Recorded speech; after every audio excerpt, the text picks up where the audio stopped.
Hello and welcome back to Sewing Therapy. I'm Sarah and I'm thrilled that you are enjoying my free pattern Hanbok Fest Baeja collaboration with CBC Life. In today's video, I'm excited to guide you through the process of creating a single layer reversible Hanbok vest.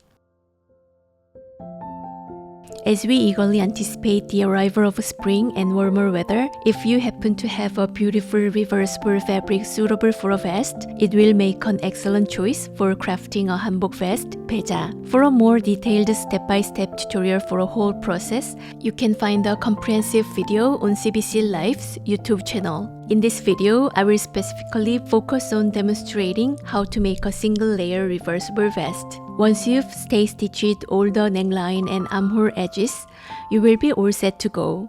Thanks for joining me on this creative journey. Make 4 ties, 2 for the inner layer and 2 for the outer layer. The ties should have one side left raw and one side closed. With the right side facing up, attach one tie to the left bodice and another tie to the side seam of the right bodice. Open the left bodice and position the wrong side facing up. Attach one tie to the right bodice and the other tie to the wrong side of the side seam on the left bodice. While this may sound a bit complex, don't worry, just follow along with the video.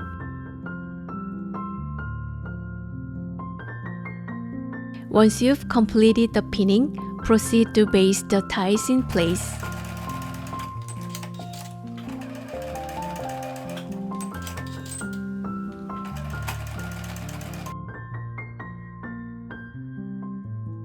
Pin the shoulders and side seams of the front and back bodies, ensuring that the right sides are together. Let's achieve a neat finish for the reversible look. Use the bias tape pieces created for bias binding. As you sew the shoulders and side seams of the front and back bodies, layer the bias tape with the wrong side up and sew them together.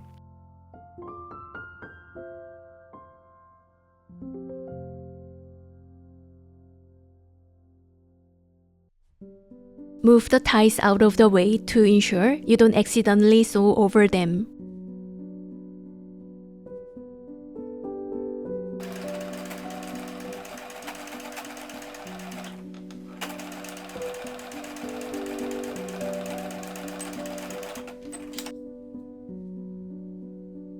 Once sewn, wrap the seam and fold it backward, securing with pins.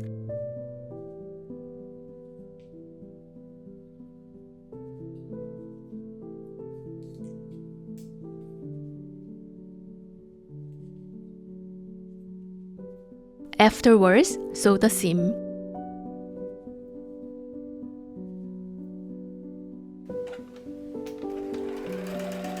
My only regret with this project was using a heavy fabric for the bodice, while the chosen bias tape turned out to be too light, making it somewhat challenging to catch and sew neatly.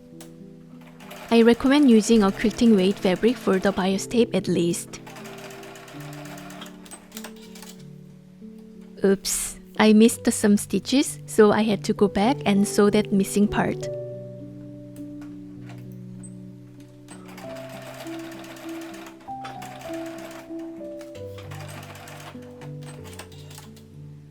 And trim any excess fabric.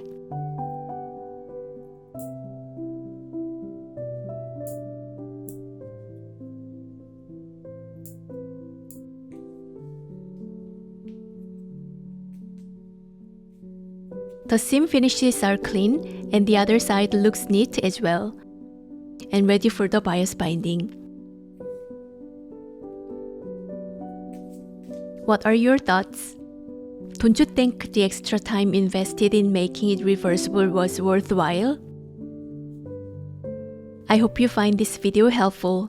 If so, please consider subscribing to this channel and giving this video a like. Stay tuned for my next video where I will cover bias binding on the hanbok vest, focusing on showing my favorite method and handling curves. I really hope you enjoy sewing your hanbok vest. Bye now!